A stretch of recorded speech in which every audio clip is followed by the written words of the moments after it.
Hi, welcome to the Sifu Mimi Chan Show. Thanks for joining the conversation.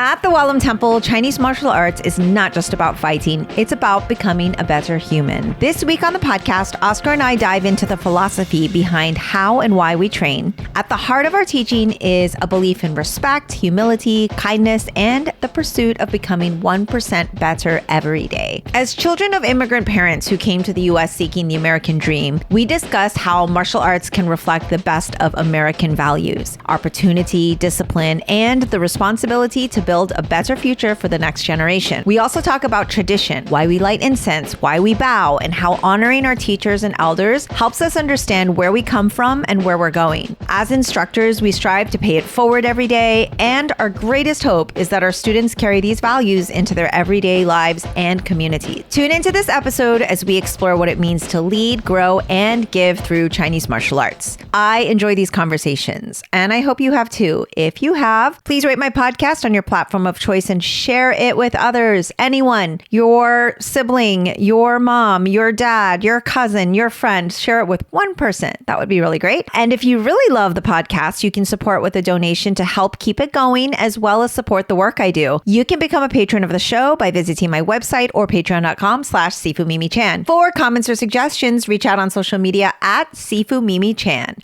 Now, on with the show. Hello, Oscar. Oscar. Oh, go on. Hello. All right, we are recording in our fitness gym, home gym area as usual. And not sure this is going on video, but we're recording it anyway just in case. But it's been a couple weeks since a podcast has dropped. We were going pretty strong for May. I had a lot in the queue from our travels, and then we got back and it's been a little hectic. So I am doing better about self-care and not pushing myself to keep up the insane schedule of a weekly podcast for the past 7 years or so. But there's a lot going on in the world, and there's a lot of our students who are continuously coming to train. And we thought we would kind of have a chat today about kind of our martial art values and how we're seeing things through our lens. And I just really wanted to make you sit in the studio with me so I didn't have to do my hip lifts today. Instead, we can podcast. Okay. I love that. It's called avoidance. Yes. Avoidance of? Working out. You know, it's this misconception that as Kung Fu teachers, or as you are a fitness professional, that I'm just speaking for myself, I love working out and all I want to do all day is exercise, where sometimes I just want to drink a cup of tea. I enjoy working out a lot, but I think I would enjoy eating cookies more. But lately, and my Patreons know this, shout out to all of you, I have been making protein cookies. So those don't count towards being a treat. They're healthy because there's protein. Absolutely. Anything that has protein in it, doesn't matter the sugar, fat content, you're good to go. That's science-backed information. Well, you know, if you're saying it and this is being recorded and it will go on the internet, it's obviously true. Yes, absolutely. Anyways, you and I always have these conversations, you know, these philosophical conversations over breakfast or dinner. Not really, they're usually very silly. But we do have the privilege and benefit of being surrounded by all of these humans that show up to sweat in the 100-degree weather that it feels like it is in the temple until we turn on that big-ass fan. And by the way, it's actually called big-ass fan. I'm not just like being derogative. Like, it's a big-ass fan. That's the name of the company. And it really does drop the temperature quite a bit, but it is hot regardless at the Wah Lum Temple these days. And I'm honestly kind of amazed every summer when I go, wow, students are still showing up to train. That's awesome. It must mean we're awesome. Yeah. It's a guarantee of our awesomeness by students showing up. Well, a lot of non-martial artists always ask and say, hey, how or why do people continuously show up to the temple? And what is it about the temple? Or what is it about Wah Lum that is this kind of unique art where Grandmaster Chan started this 55 years ago now in the United States, and it is this ongoing legacy. And I recently have been pulling snippets from Pui Chan Kung Fu Pioneer and thinking about his philosophy and, why he chose America as the place to establish this traditional Kung Fu system. And honestly, he didn't really choose it for the Kung Fu system, but he chose it as where he wanted to live, where he thought he would be able to thrive and have a home and build a family. But the Kung Fu part kind of, that seed was there, and it just kind of grew from that. I don't think it was his intent when he was sailing, but it made me kind of think a lot about my family, my heritage, my upbringing, and like, what does that mean for me? Very esoteric questions coming into my head. But you and I talk a lot about the core values at our school. We are very fortunate to be able to kind of try to practice what we preach, because we're constantly teaching students our core values, what that means, what it means to be a traditional martial artist, and kind of in this global context, what it means to be American.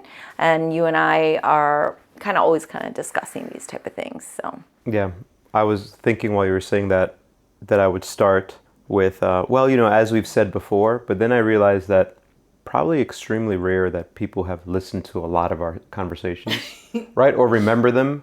It's a little bit just a few of you, you know who you are. Probably a few of you, right? But it's so rare that people listen consistently to the same thing, or to assume that all of the times that we've spoken that people remember that. So I'm going to try to not say as I've said a million times before, moving forward. But ultimately, anytime that we have conversations, it comes down to believing that the things that we're trying to teach, we're teaching ourselves, because we realize that we've faulted so many times, and we haven't upholded things that we're saying that we're asking students to do things, and we don't necessarily do it all the time. Are you saying we're not perfect? I would never say. What I would say is that you are almost perfect. Well, I think this is one of the things that we wanted to talk about today, was this like misconception of, one, that we are perfect, or we're definitely not pretending to be perfect, or we don't perceive ourselves as such, but also that we don't expect perfection from our students. We expect effort. Expect effort and excellence. Like, there's nothing wrong with expecting excellence and expecting our students to not just like reach their potential, but maybe even surpass their potential, and kind of imagine what that is. But I think this word perfection can be really stress-inducing. Students get worried about taking tests. We've had some students lately, from little tiny students to senior members, and just going, oh man, I don't want to take this test. So like, I think there's this misconception that we expect perfection. And then maybe there's a misconception that because we're the teachers, we are already perfect. But like you just said, we say this all the time, but our kind of goal at Wah Lum is first to better yourself. So Grandmaster Chan wrote a kind of philosophy book, where actually he did a series of lectures through the 70s that was transcribed and made into a philosophy book on all these lectures. And it's just all the time, what is the reason you should study martial arts, in his opinion? Like, what is the main goal? And it's always kind of to better yourself. But then we can kind of take that as a diving off point to consider, what does that really mean? Yes, we're bettering ourselves. Physically, we're trying to be stronger. We're trying to be better at martial arts. And in terms of internally and who we are, we're just trying to become better people. But as teachers now, we have a secondary responsibility, which is like, what do we want from our students? We're not really actually asking for perfection, but I think we're asking them to do the same, which is to better themselves so that they can go out and also spread all of that goodness in the world. So I think one of the things that is a little unique about Wah Lum is that we do recite the martial arts altar every day, which is to respect and learn kindness and fellowship and hard work and control and patience and kind of thinking about that historical value. And so one time someone came in and was like, oh, wow, you guys have peacock feathers on the top, which means you're a strong school and you accept challenges. And I feel like in ancient China, that meant something a little different than it does here, like how I interpret it anyway. But like competition is definitely where we go out, we do tournaments, we compete, and there's competition with others. But I think something you brought up recently was like, well, but that also is like competition within yourself. So it doesn't always mean that you're combative in nature. Right.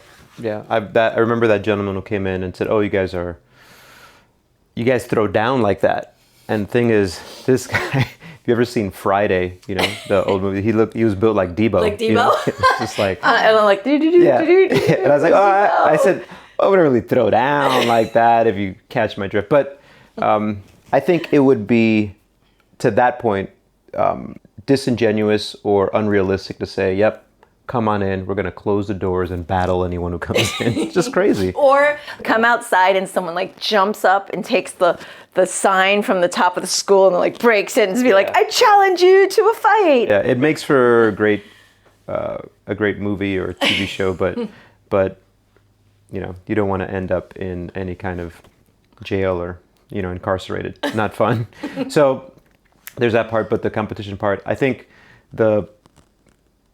to your point of thinking about what's going on everywhere, the Wah Lum Temple, we're located in Orlando, Florida, in the United States, and you and I both, both of our parents came here for certain things, for American values and American ideals, and this may sometimes feel like we're finding the arrow stuck somewhere, and then we're painting the bullseye afterwards.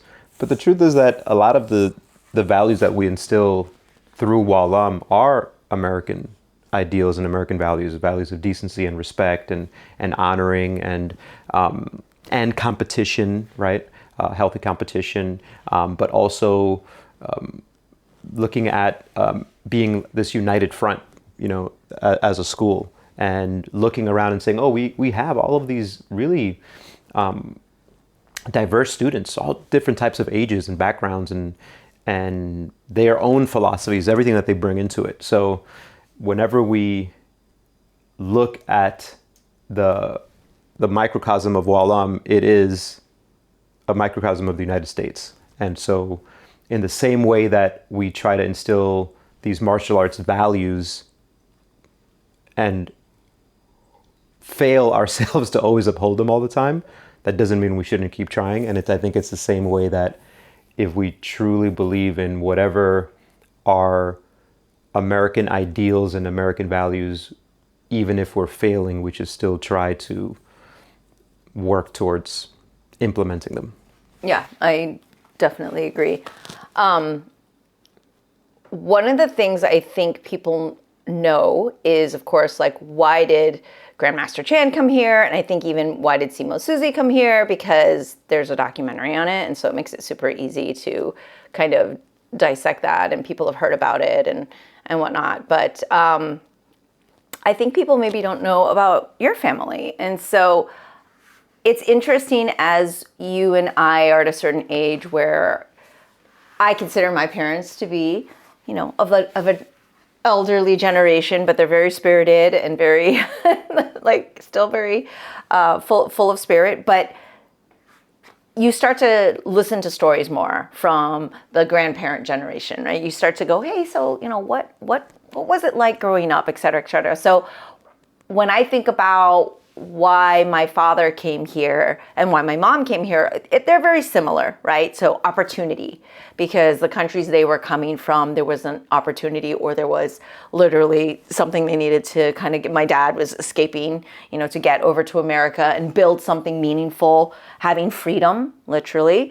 For my mom from Jamaica, I think it was mainly opportunity and this just exciting adventure to go out and do something more than being on this island where there was just more limitations. But obviously for my dad, Grandmaster Chan, it was freedom, and it was to come to America in this place that was almost like a fairy tale book thing, like you hear about. And I feel every immigrant story is interesting anytime I've ever spoken to anybody. So kind of what do you know of, like, why your parents said, hey, we're gonna come here and this is where we're gonna have our family?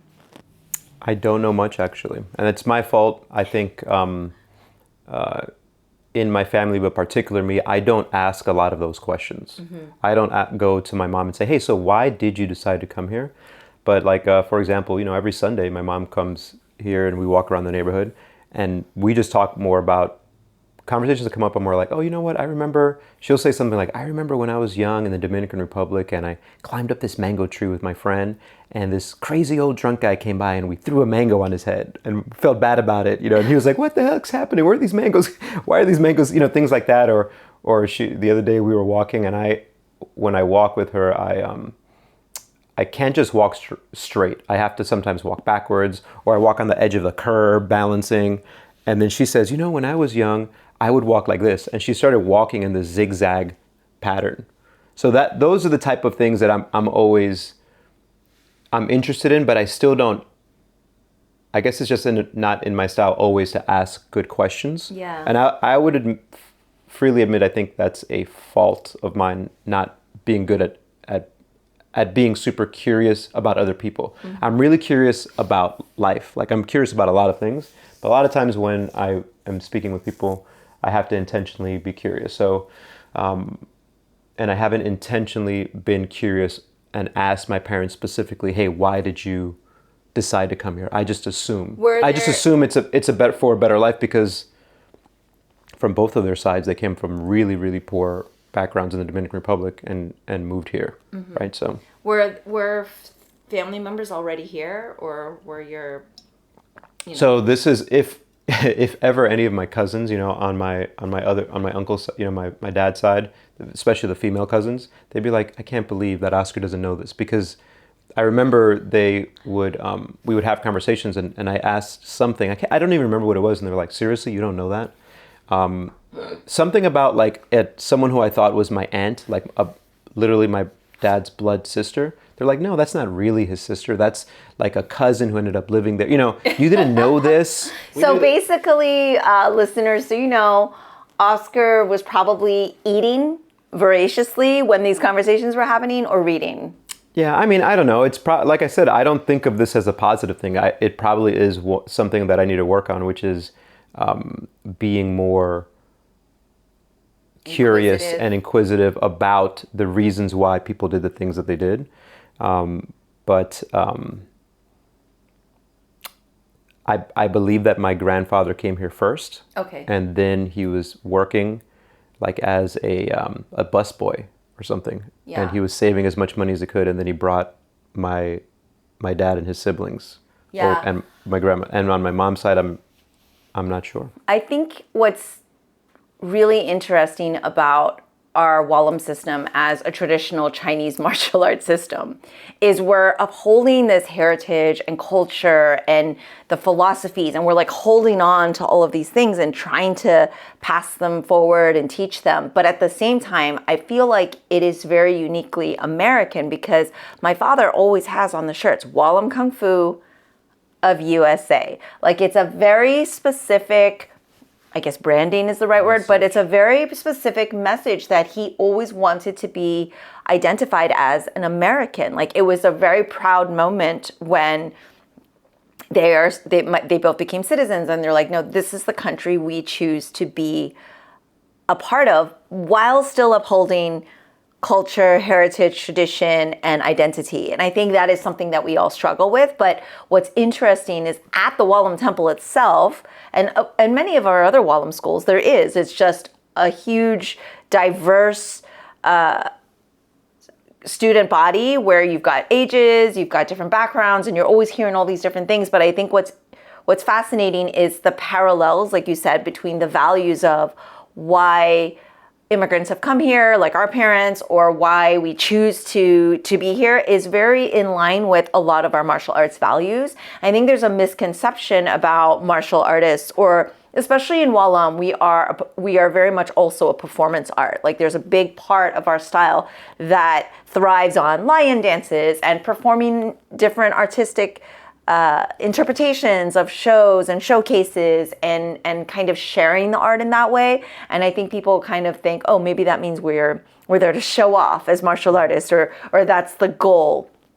And I feel like it's important that it is said of, no, like the martial art value is to better ourselves, but also to help those around us and to kind of pay it forward. Like us as teachers, we're constantly trying to teach lessons that we're also teaching ourselves. Like everything we say is being said to, I'm speaking for myself, I'm saying it to myself first in order to then go, okay, now I expect this of the students, and here's what I want you to learn, because it's what I'm also simultaneously learning. And the character and being able to kind of sleep at the end of the day and feel good about the character that you are building and the person that you're becoming. So I think when you said, hey, you guys throw down like that, or, when you kind of had that interaction, like, yes, there's a self-defense aspect. Yes, but the word self-defense is opposite of offense. And I think that's where there's a little bit of disconnect on perception. And I think that self-defense and, being offensive is kind of where us as leaders, us as martial artists need to be the ones who are, I think you always say, the adult in the room. We have to be the ones that aren't petty. We have to be the ones that maybe sometimes have to stay calm. You're really good at that.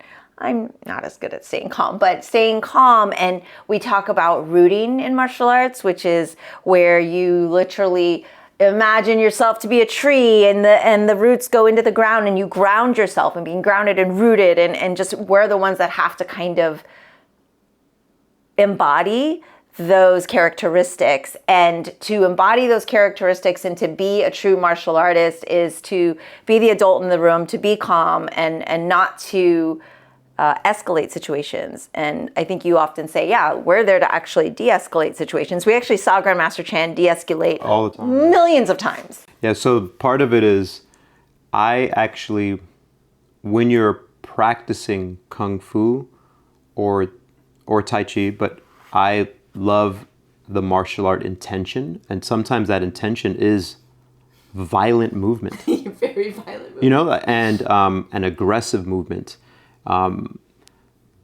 But behind that intention of a martial intent and violent movement, it's supported by the philosophies, like our first philosophy of respect and humility and all that, right? So it's this kind of balancing act that we're constantly doing of well, yes, we're martial artists, we're going to move with this violent intent. When you're sparring someone, if you're just doing technical sparring, it's one of the most fun things ever, where you're like, oh, tagging, boom, and then practicing skills, or you're practicing self-defense applications.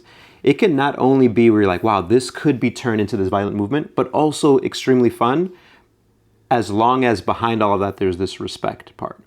And the role that you look as a leader, and it could be the leader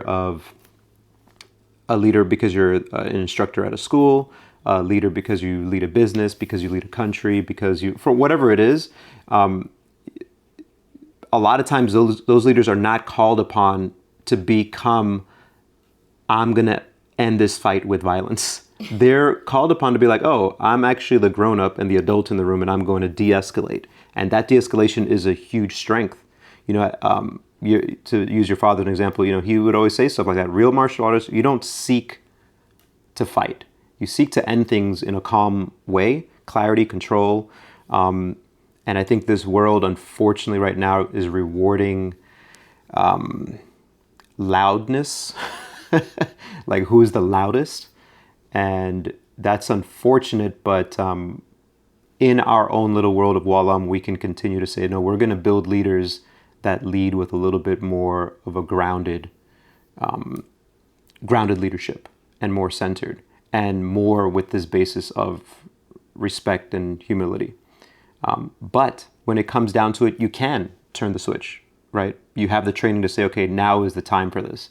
But it's so rare when that's needed, right? Like me multiple times stepping out of my car to confront someone who's cut me off, not to be aggressive, but to de-escalate it. It could have switched the other way, you know? I have 3 brothers, so I'm not going to say which one, but he's one of them multiple times stepped out of his car and violently ended confrontations.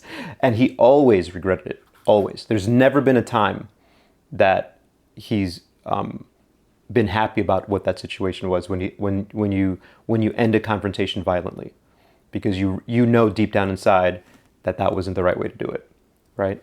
So those are not only like American values, those are just like human values. Yeah, and people, when I was growing up in school, and they always inevitably would find out I did martial arts, because it's just half the clothes I owned was all Wah Lum clothes. But also when you're in a small Orlando community at that time, it was the 80s, and everybody knew the temple because it was like the only kind of building structure that looked like this Chinese temple in the middle of Orlando, Florida. And so it was kind of known. And I always get the question of like, okay, what would you do if somebody attacked you? But also, hey, have you ever been in a fight?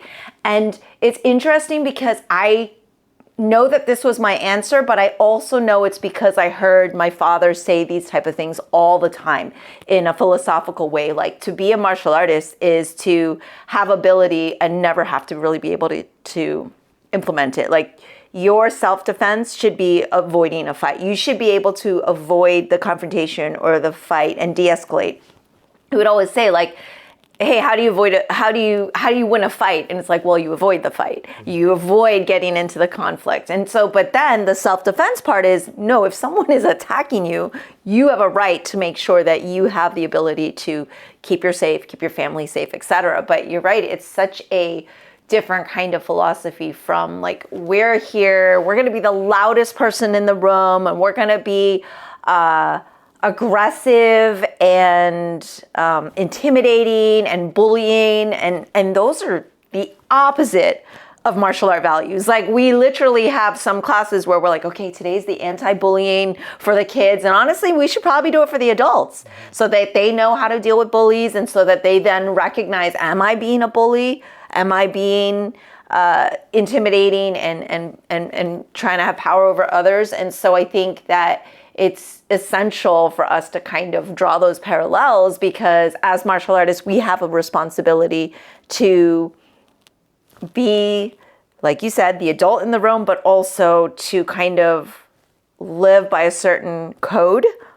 You might as well say, like, I guess the samurais had a code, and like all these like legendary martial art based kind of groups always had kind of a code of conduct, or something that you kind of live by. And for us, it's our martial arts altar, our martial arts philosophy, and really identifies us. And so one of the things I think that's also essential to Wah Lum is we start each class with lighting the incense. And so when we light the incense, we're paying homage to our ancestors, to taking a moment of gratitude, to saying, oh man, we're so thankful not just to be here and have the privilege of training, but thank you to everybody who made this happen. And that's a very kind of, like you said, human value, like to just go, wow, thank you for this. Like, there's just that common decency of being grateful for people that have been helpful or people that have passed on knowledge. And if we don't take kind of that moment to express that gratitude, then we really can't learn openly. Like, our minds probably aren't going to be able to learn and absorb the lessons that we are there to receive. Yeah, it makes me think about this idea of what we're trying to instill in people in doing martial arts. But I was having this conversation with one of our students, I was driving her. This is your intern. Intern? Intern, personal assistant. Yes. And she was telling me about how she doesn't know if she enjoys music as much as she does and whatnot. And anyway, towards the end of the conversation, I was saying, well, the crazy thing is that there's this book by Adam Gopnik about art. I forget the title, but it's about, how to be an artist. And that can be a musician, it can be a martial artist, it can be whatever. But that really the beauty of all of it, or the purpose of all of it, is sharing it with other people, right? So like, it doesn't matter if you're the best violinist ever. If you're only doing it for yourself, then nobody cares. And the same thing especially with martial arts, right? Like there are set fight sets that you do that when you're sparring, you're interacting with other people. Even if you were doing the traditional like forms, when you're doing them, you're imaginary opponents that you're interacting with. Everything that you do, the beauty of all of it is only there because it's being done with other people.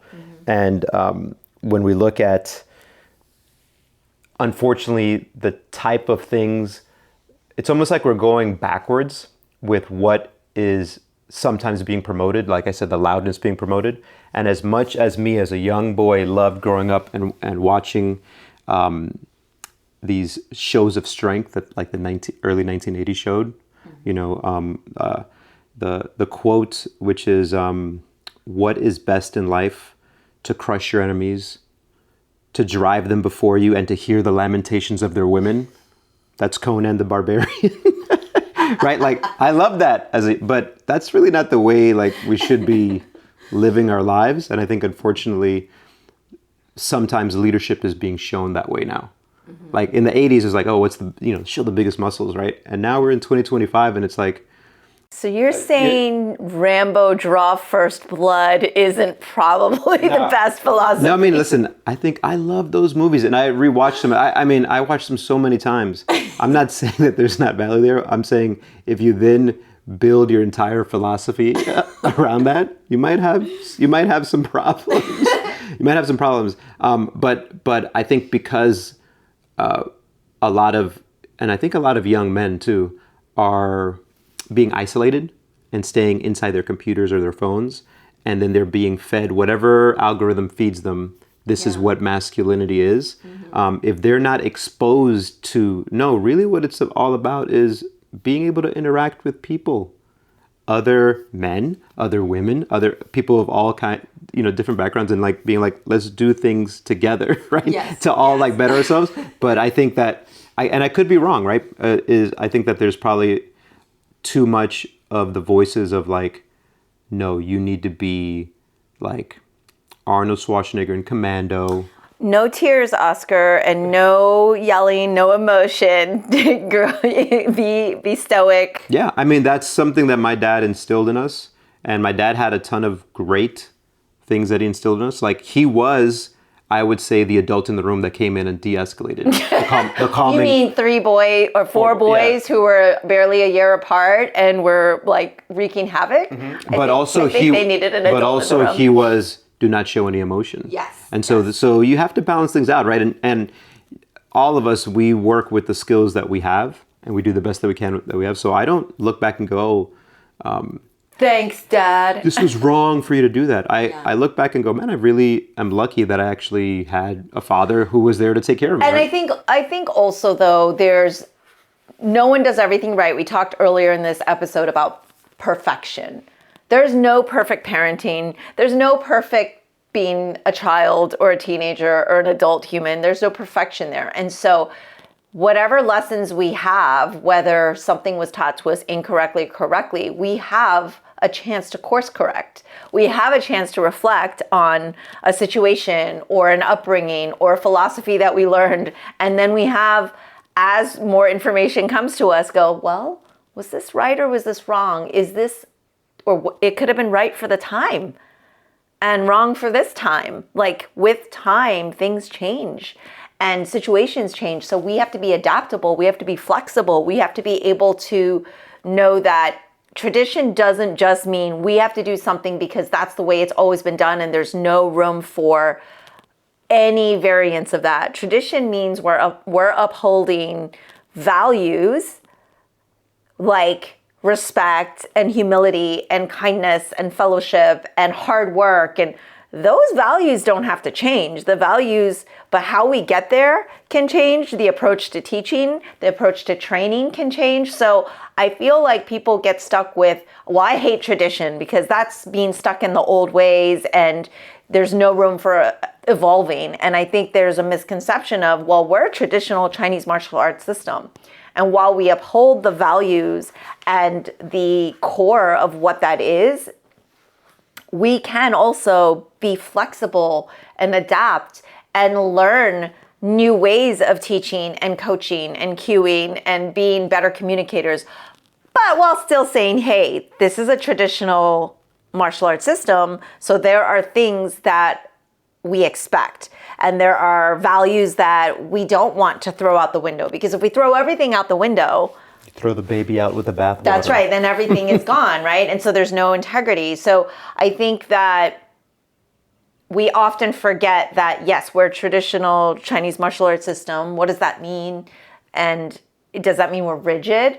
Well, it means that we have guidelines. It means we have rules. It means we have structure. But it doesn't mean we're not flexible. But I think sometimes we could go the other way now, too flexible. Like, we want to be casual and let's just all wear whatever we want, learn whatever we want, ask our teachers whatever we want. And so like, there's such a difficult line. When I first started filming the documentary and writing it, one of the things I was exploring was how to keep tradition alive in a modern world. And that theme has changed for me. The question and the answer has changed so much, because for me, it's not just like, oh, how do I keep, Wah Lum to be being taught? Like, that's the basic part of it. But I think holding on to the positive, but also being able to not go too far into like, well, now it's not even recognizable. Like, there's a really fine line, and it's one that we're constantly exploring and trying to figure out. Like, we're not perfect on this, but I think our version of these values and our version of the interpretation of this philosophy is that we are going to do the best we can to better ourselves and better our students, and so that our students can go out there and also help other people and be better in society for other people and be better humans, and that, kind of, what's it called? Snowball effect, right? That's a positive snowball effect where we send out good energy. And it's frustrating when there is negativity in the world and that becomes the conversation. I'm like, well, I think if we just focus on the positive things that we can do and what we do have control over, then we'll be a little bit less crazy.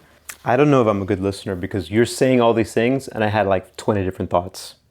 So No, I need to drink more tea.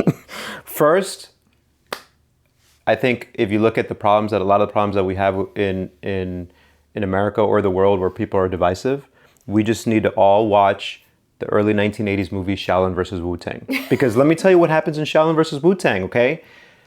Shaolin, hand-to-hand combat, shaved heads. Okay, that's one team. Wu-Tang comes down, long hair, working with the double-edged sword, with the game. You're bad. No, you're bad. Turns out, at the end, spoiler alert, they unite forces and really beat up the bad guys. So, Shaolin versus Wu-Tang, that's one part, okay? Now that was like glaring in my mind, and I was like, it's gonna derail me from everything else that I wanted to say. But that's one part. The other thing is this concept that you were bringing up about, I think can be summed up in like, yes, we're honoring the past, but we're building on the future. And if you look at some of the things that are happening here in the United States, is this idea of let us keep enriching the old and kind of forgetting about the future. Like, they're on their own. And it's a huge, I'm not an expert in this, right? But to me, it seems like what's going to happen is this huge transfer of wealth from poor to rich. So the rich will just keep getting richer and the poor will keep getting poorer. But what does wealthy mean? The wealthy are the old people, and the poor people are the younger people. And so really what it is a transfer. And I got to give credit to Scott Galloway for kind of putting this thought in my head after listening to him speak, is this transfer from really not poor to wealthy, but really what it means is it's a transfer from young to old. And if we look at the philosophy that we're trying to instill, is we don't want to keep, we just, okay, take the money out, but what our value is the knowledge, right? If we're just going to keep the knowledge to ourselves and continue making ourselves better, it's so anti the philosophy of martial arts. It's like we need to empower and give the knowledge to the young people so then they can take that and move it forward. And that is a true, not just a martial art, Kung Fu, Wah Lum value, but I think that's a true, or should be a true American value. Yeah. How to implement that, I don't know. Well, I mean, this is a perfect example of traditional, like what do we keep from the traditional side, and then what do we become flexible and adaptable about? Because there was a time where women weren't allowed to learn Kung Fu, or the Shaolin school would only stay and only teach the Shaolin monk people, right? Like there's some actual fact to some of these villages or family styles only teaching their people. And there was a lot of secrets between teacher and disciple, and there was a lot of secrecy. And so this is why Grandmaster Chen said, no, USA Wah Lum means this. We open the doors for everyone to be able to learn. It is now accessible. It is now like, we want you to come. We're opening and inviting you in. All are welcome. Like that's what it said on the sign in the Wah Lum Temple when it opened. And it was like, that's not a quote unquote traditional value of like how martial arts initially started with like, these secret texts that are now buried under a mountain and we'll never find them. Like if we think about it, that was part of a tradition where women weren't allowed to learn Kung Fu because they would get married and take the secrets of the style away, right? But we're going, hey, this is the part where we keep tradition alive in a modern world and we say, yeah, no, we want to be able to allow everyone to be enriched, to learn, and to be a part of this. But here are the parts that we need to maintain, which is the core values in our philosophy and the hard work and keeping the art. So here's something that it's going to sound like Oscar's on his soapbox, Oscar's pet peeves or whatever. But let me get you a box. Stan, if it could stay in camera frame, I would jump on it and I would start pointing down. But when you look at we're keeping tradition alive in a modern world, right? There's things you already mentioned that we're trying to adapt to, which is how we engage and interact with students, how we answer questions, how we treat whatever health issues they may have, whatever history they come with, and try to make that adaptable, as opposed to like, nope, you got to do this my way or the highway. That's one part where you're adaptable. Where I have maybe become even more strict, and I think you've always been this way, is with two really big things around the concept of respect, right? The first and one, I would say, is probably one of the most important parts of the philosophy, and that is good bowing gesture. Kung Fu bow. It's kind of just... It wasn't even rehearsed, everybody. It's kind of a... It was on video. We just bowed together. It's literally like a light switch, right? It's you go into the room of Kung Fu, and if you don't bow, the light stays off. And if you bow, the light comes on, right? And it's the same when you interact with your Kung Fu brothers and sisters and that part. And then the other part, and I think I've grown in this, is respecting titles or honorifics that we give people, right? So obviously your father, Grandmaster Chan. I still call him Sigong. I don't ever say...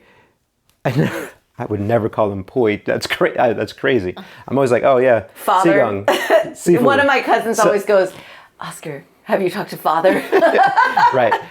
Your mother. I don't call him Father. Your mother, who's taught me Tai Chi. I don't call her mom either. I mean, that's still honoring her, right? But I call her Simo or Simom sometimes, right? Mom.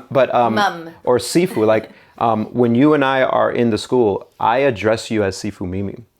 Sifu 2, who is also one of my teachers, but it's weird. It's an interesting relationship, almost like an older brother, but I still address him as Sifu 2.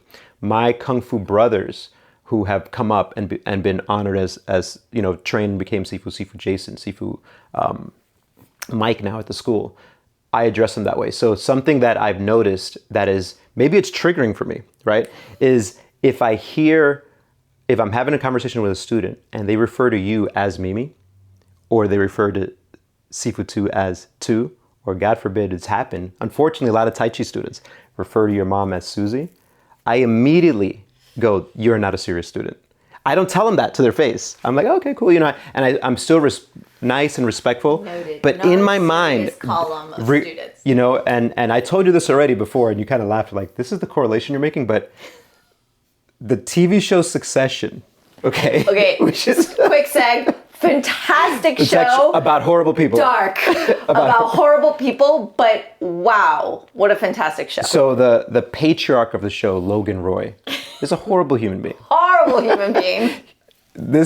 He's having a conversation with his children, who unfortunately, because of him, are also horrible. Yes, they're all horrible. They're discussing. But he knows how to get stuff done. He knows how to get stuff done and how to be successful. Okay, yes. And so he's having a conversation with his children, and at the end he goes, "I love you, but you are not serious people," and serious people to take his company that he's built to where he wants it to be, whether that's a good place or a bad place. To be the successor. To be the successor. But when I hear any student do that, and even like a student who is in Kung Fu, and then we have, titles for our assistant instructors, Si Hing, CJ, and they'll say, oh yeah, I was just talking to Austin or Jake. And they don't say seeing. It doesn't matter if this student has been with us for 10 days, 10 months, 10 years. I immediately go, you're not a serious student.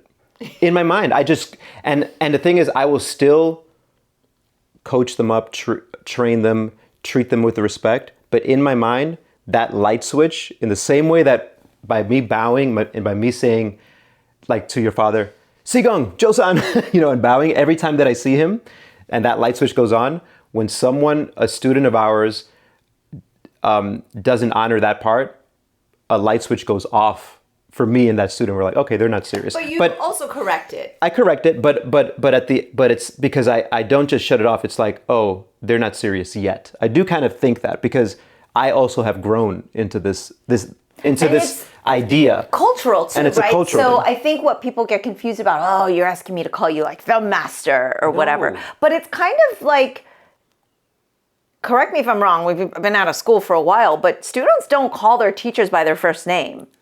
I think some teachers might have that kind of like cool guy relationship, whatever. But I don't know if you remember that silly 80s show, is like head of the class, where he's like, hi, my name is Mr. I can't even remember his now. Howard, you can call me by first name, Mr. And it's like, you know what? Because it puts you in the mode to call your teacher, I'm here to learn. Like, it automatically gives you the light switch because you're telling the person, teacher, teach me, like by you addressing your teacher by the proper Chinese term. And it's so hard to explain. And I'm not even a native Chinese speaker. I am American. I'm Jamaican, whatever, you're born Jamaican. Like, my mom's very Jamaican, even though she has a Chinese background. But like, for me, it's like understanding the way the Chinese language works, the way the Chinese familial dynamic works.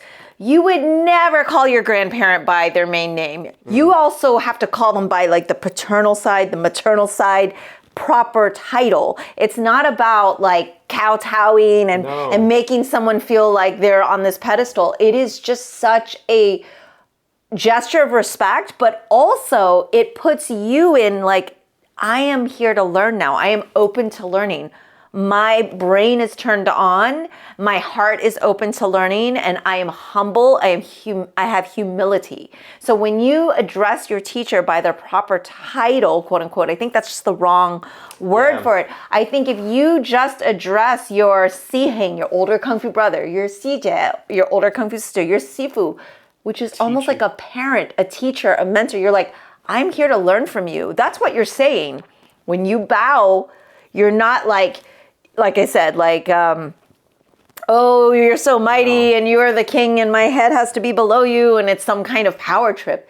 It is you coming and saying, I am a student of Wah Lum and I am here and I am ready to learn. You bow in and you say, teacher, teach me. Like, this is kind of silly because I'm sure in Shaolin versus Wu-Tang or any of those Shaw Brothers movies, you've heard someone go, teacher, teach me, please. Well, and because in Chinese, it's Sifu. Will you take me as a disciple? You have to address them like that because otherwise, how do we know you're a serious student? Yeah. So you say it that's all excellently said. And I think the challenge is in that word. Sometimes people think master, but you're right. People need to realize what it is. It's not this kowtowing. I've grown to look at it as, someone like Sifu too, when he's teaching me a form, has so much knowledge. Every single time I'm like, thank you, Sifu. Regardless if before that we were joking around, spending 3 hours cutting down bamboos, right? Which we did. But it's this thing of like, wow, I respect all the knowledge that you have and that you've acquired, but I also respect that you're giving me knowledge and training me. And that the challenge for me is not if someone, immediately if someone says it regarding you or him, I go, yeah, that's Sifu Mimi to you, or Sifu Tu to you, or hey, by the way, that's, either Sifu Suzy or Grandmaster Chan, right? The challenge is, and probably people of my generation, like my Kung Fu brothers, have the same thing, is knowing that we also have to be humble. So if a student comes up to me and says, oh, Oscar, and doesn't say Sifu Oscar, my first instinct is, well, I got to calm my ego down. But then in the background, there's this scratching thing of like, oh, they're not saying Sifu. That's not a serious student. But it's then fighting with the ego part, right? It's like both things kind of battling each other out. And so, what's been winning overall is, oh, you're not a serious student, right? Yet, it's not, are some of the most respectful, decent people. All I'm saying is I immediately go, oh, you're just not a serious student yet. Mm-hmm. I got it. I see you. You're a great person. It's literally, that's why I love that line from that show, because it's, I love you. You are just not a serious student.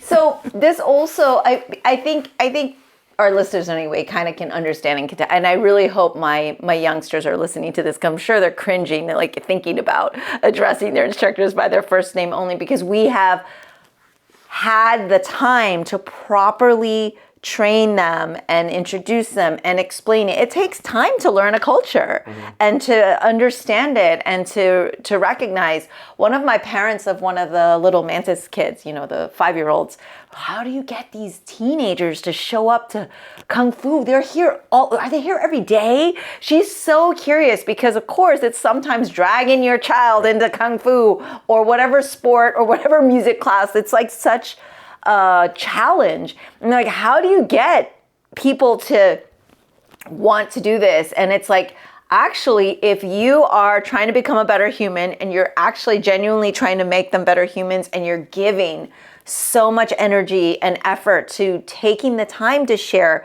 this is the meaning of Sifu. You earn the title of Sihing CJ at our school in particular. We have our assistants kind of have that, so that they're the, Mr. So-and-so in the room. And it's clear, especially for kids. You have that, you immediately get a certain amount of respect, because you're like, okay, we know they're kind of empowered by the temple, but you earn that title, quote unquote, because that means you're older than someone there. Right? That means you actually put in time. It means you're someone's older sibling in Kung Fu, a Kung Fu older sibling. So that means you've earned that because you've put in time. And that's something that someone new should recognize. Wow, even if this person isn't like the main teacher, they've put in time to be there. And so when you put in time and you earn something, it means more.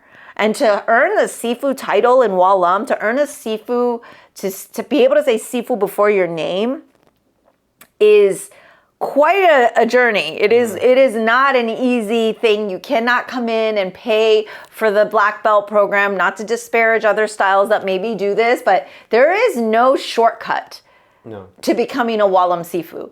So anyone out there that has earned that and has worked towards it, has put in a minimum of a decade, possibly 2 decades. I think everybody I know in my mind has put in at least 2 decades before they become Sifus.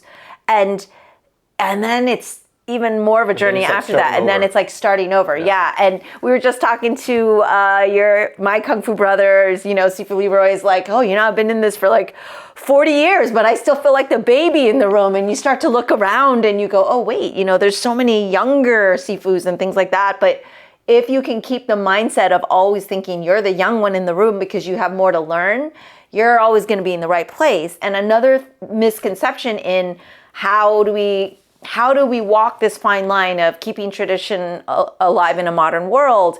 Like, I think something very difficult for those not growing up in a traditional, I would even say Asian household, not just Chinese, is questioning your parent, questioning things all the time. And there is room for flexibility of saying, hey, I have a question.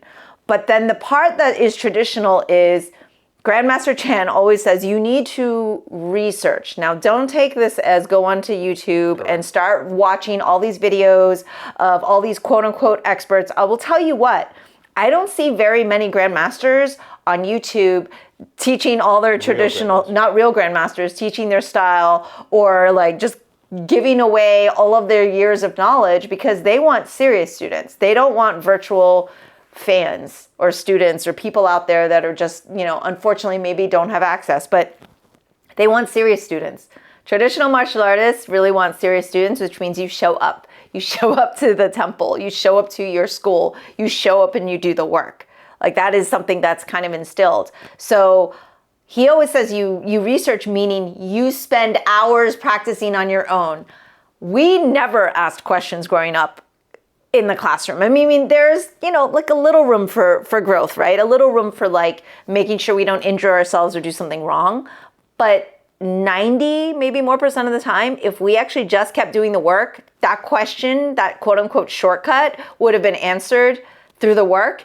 And it is the actual shortcut. So doing the work is actually the shortcut versus just trying to get the answer, because if you don't learn it yourself, you don't retain it the same way. So if I just give you the answer to what you think your question is about a form or a movement or an application, yes, sometimes if you've done the work, then I can get you there faster. But if I just tell you without you doing any work, it's not gonna be absorbed in the same way. I don't know if I'm articulating this well. So the way that you learn is through random, and I'm not a good learner because I don't remember the terminology, but basically you have to continuously keep testing yourself.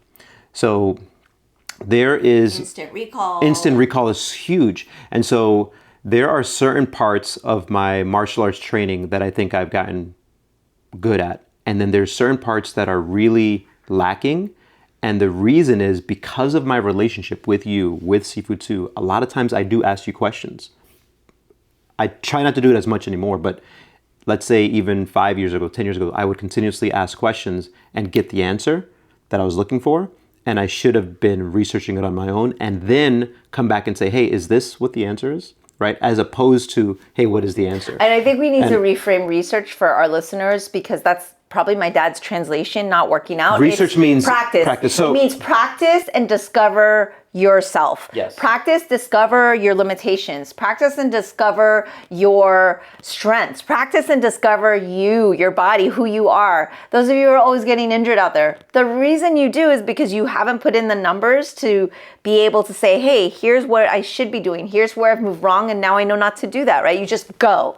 Like, you have to practice with intent, just like we ask you to move with intention. To be a true traditional martial artist, you need to practice with intention and you need to move with intention. And I think the intention part is often missing. Yeah, so then it makes me think of my own training of, there are times where I was, let's say, learning a traditional form. Yes. And I was working on it and I forgot, and I immediately be like, hey, what is this move again? And you'd be like, and you showed me, right? And just recently, Sifu 2 was showing me some moves, right, from this plum flower form. And I was just practicing them. And then he would come back out and be like, no, do this. But I didn't ask him any questions. I just kept working on it. And then the next week, he saw me working on it and he goes, okay. And then he showed me the next move, just one move.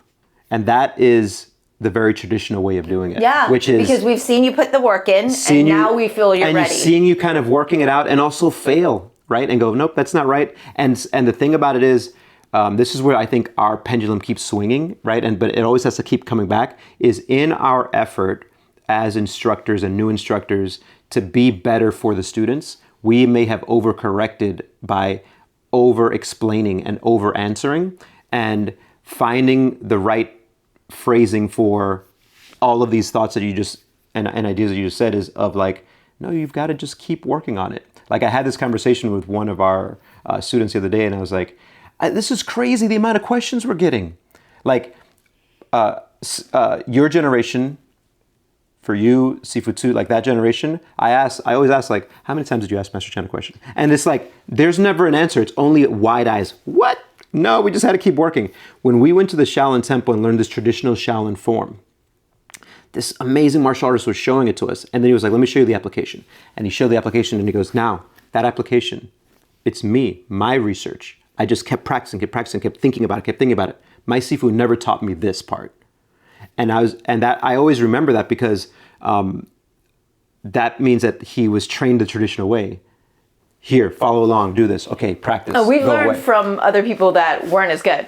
And exactly. You can tell why, because they hadn't put their numbers in. They hadn't put the numbers in. And so different coaches. The challenge is, and this is our fault as instructors, because I'm talking about myself as well. I've relied a lot of times on asking questions that haven't put in the work in certain parts. In certain parts I did put a lot of work in some parts I haven't. And we need to find a way to bring this back to our students of like, yes, we are here to coach you and to teach you, but we're not here to give you every single answer. Like, this is so philosophical and fortune cookie, but you have to like go on the path yourself and do it and do the work. And then the thing is, you'll never be 100% right. But by you going on the path, you may be 80% better. And then that extra 20%, that's when your Sifu comes in or your coach and says, hey, here are things to work on. But if you rely only on getting the answer, then you're going to be just better on that, which is like a 10% improvement. And also that isn't going to be as good as it could have been had you just put in some time. I think students get a little caught up in, then I'm practicing it wrong. I was like, how many times have we told students that Kung Fu, Tai Chi, Chinese martial arts, especially Wah Lum, goes deep, right? So you're going to learn something and next year you're going to go deeper into that. And the next year you're going to go deeper into that technique and so on and so on. 20, 30, 20 plus years of Wah Lum, you're still discovering things that you learned in year one. Oh, there is because that is what we do. We literally will say, hey, guess what? 20 years in, now I think you're ready to discover this, but we don't actually tell you the answer. You're doing it and you're like, hey, I just realized this. We're like, oh, good, you learned that now. Or something that I've noticed a lot is you or some of the other more senior instructors would be saying something that's super simple, but it's about something that I've practiced on my own for 20 years. And then you saying that, I go, oh, I never thought of it. Obviously, probably have said it before, but that's when I was ready to receive it. And I think this kind of can be tied back to this whole showing the students the respect part of the bowing and then honoring of the titles part is, I guess I have to think about it as it is also new for them and it might feel weird for them. If they've never bowed, that might actually feel weird. Saying Sifu might actually feel weird. On one side, it could be like, no, I'm too cool to do that. But maybe also it's like, no, that's actually kind of a different thing I'm just not used to doing. And so part of the job of a Sifu, a coach, a teacher is to teach. And the things we need to teach are not just the moves, but also the philosophies behind it. I think one thing we haven't, and we can kind of wrap with this, discussed is that when you bow in and you say, Sifu, I'm here to train, ready to go, is you are also signing a bit of a contract and you're saying, I trust you. You're my teacher. I trust you. And your teacher says, I trust you to learn. And so there's mutual trust in you are showing up open and ready to learn because you have respect, you have humility, you have an open mind and heart. And then the teacher will say, oh, I see you as a serious student. And now I'm ready to teach you because I can feel that you trust me by showing respect and being open and ready. So it's like the student has to show up, but they also have to show up with intention. Like just walking in the door is not enough. Walking in the door with the respect, having the light switch on, showing the humility and fellowship and kindness and being a serious student at Wah Lum makes the teachers go, oh, they're ready to learn. And when we see them before class, working on their numbers, going through movements and trying to get it, 2 weeks later, and I see it has improved, but now I'm like, oh, I think they're ready for this corrective. The common mistake new instructors have is overcorrecting and thinking that I need to tell them every single thing that's wrong right now. And I need to show them, I think it's also, I don't want them to do it wrong at all, and I want to fix every single little thing. And it's like, you have to know what the capacity of your student is. And if the student trusts the teacher, your Sifu, your Sihing, your CJ, then you know you don't need to ask questions, except if like you feel like, hey man, this is like hurting my ankle, am I doing something wrong? And then we can go, oh, move your foot or something like that, right? But if it's more of like, oh, just show me the next move or show me how this goes, I was just like, well, let's see what you do with the next 5 minutes first. Because this is the thing, we're not even talking like years or weeks of training. We're talking you leave someone for 5 minutes and they can't even practice on their own for 5 minutes and they have like 50 questions. I go, that is not a serious student. Not just that. Yeah, they don't understand. So I think you have to remember, you need to trust in your teacher, you need to trust your Sifu that they know when you are ready. If you show up and you show that you're a serious student, then you need to trust that your Sifu will give you the corrections, will teach you when you're ready, when you are open and ready to learn. Yeah, so this is kind of valuable for instructors as well, because those things that are happening a lot of times subconsciously, right? Where I think most everyone has good intentions. But I mean, even on the instructor side. Yes, that's what I mean. Right, it's like the subconscious of like, oh, well, why is that person getting more attention? Well, they're getting more attention because the instructor sees how hard they're working. Not necessarily more attention, but okay, let's move on. And what happens is if you learn a certain technique and then you ask, hey, how does this technique go? You get the answer and now you're ready for the next, you think you're ready for the next one. And you're not, because you still don't have that instant recall. It's it's an interesting thing. Everything that you said made me think of like, man, I'm still failing at this. Not all the time, but I would say that I'm not batting, like they say in baseball, 3 out of 10 is like a Hall of Famer. I don't think I'm even at a 3 out of 10, Wow. So, which is pretty bad, right? So I think that I catch myself either overcorrecting, wanting to impart things, and this is the value of saying a lot of these things out loud, is you realize always, oh, okay, it's me first that I'm talking about, and then that allows you then to, with humility, go try to help other people understand all that, and in essence make Wah Lum better, which will hopefully make Orlando better, Florida better, the United States better. World peace. And then ending in world peace, yeah. Yeah, I love that we were able to kind of bring all of this around in this, short podcast, because I think it's something that subconsciously is on people's minds, but also they don't even know the question to ask, to go, well, why is this, or why is that, or what is the dynamic? And I think we take for granted that when people sign up, they understand the arrangement, the agreement that's being made. It's like, oh, you're going to be a serious student, and then you will trust me as your teacher and know, like, we want the best for you, and this is what we're going to offer and enrich you with and give you our knowledge. But that also still has to be earned. This is the traditional modern line that we're always walking, is like people think they come in, well, I'm paying tuition, therefore I'm a customer. I was like, not at the Wah Lum Temple. We don't have customers. We have students. We have students who are applying to be a serious student, and that's the intention. And so we have to do the best job possible of communicating what that expectation is. And it is our fault when we don't set expectations properly. But it's a work in progress. I think we are all a work in progress, and none of us are perfect. And we shouldn't necessarily even strive for perfection, but we need to continuously strive to be better, even if it's just 1% better every day. Yeah, that comment of like the type of students that we're looking for reminds me of what my coach said. And I'm Brett Jones, he said something about, because it is also a business, right? He goes, well, you make your money on,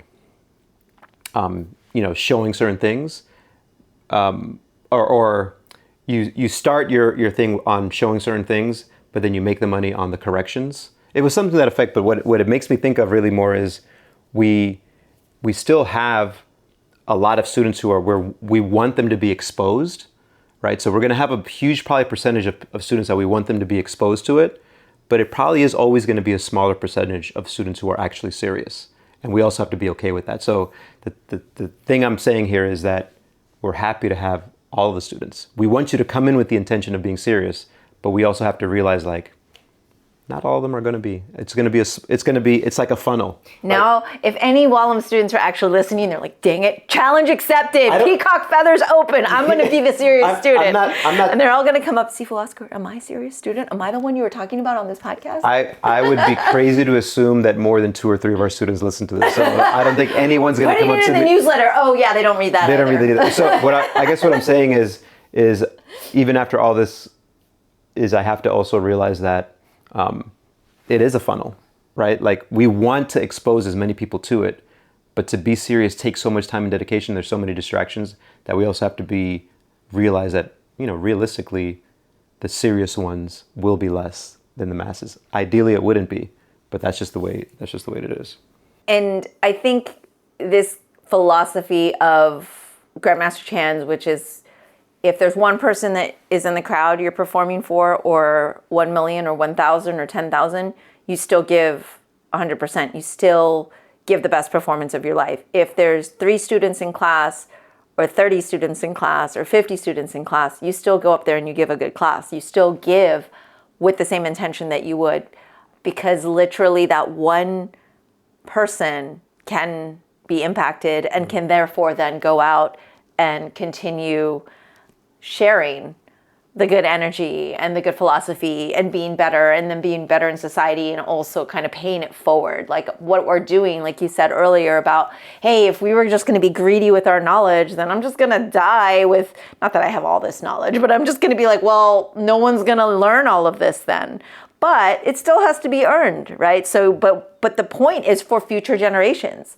So coming back to American values and traditional Chinese martial art values, it means bettering future generations so that they can then continue to invest in future generations and equipping them with discipline and humility and respect and kindness and the resilience to basically do good in the world. So, the end. All right. Well, hopefully that rant. No, it wasn't much of a rant. I think that our Mimi's musings, hopefully this episode resonated with some of you. If it did, we would actually love to hear feedback. But also for our Wah Lum members, just remember, if you're not a serious student, Sifu Oscar says, yet, you can still be a serious student. Listen, if you're not a serious student, all I say, noted. Noted. You're not serious, but I will still smile. I will still bow when I see you. I will still try my hardest to teach, but I just go, noted. You're just not serious. That's all. All right. Thank you all for tuning in and listening. Again, if you love this podcast, the coolest thing you could do is maybe share an episode you like, and also you can rate it. And if you really, really, really want to show love, this does take a lot of effort. There are technical things that need to happen, and becoming a patron of the show, I'm going to just shamelessly shout out that we have so many wonderful ones that have really kept this going. When I say so many, I mean a handful of wonderful, amazing humans that believe in the work I'm doing, not just through this podcast, but all of the things. And so thank you so much. I appreciate you. I bow to you. And if you want to be one of those, you can. So patreon.com/SifuMimiChan. And until next time, everybody, peace out. That's all for today's episode. Thanks for listening to The Sifu Mimi Chan Show. Please subscribe and rate my podcast on your platform of choice and leave a review. You can become a patron of the show at patreon.com/SifuMimiChan to help keep this podcast going. Follow me and interact on social media at Sifu Mimi Chan on Instagram or Facebook.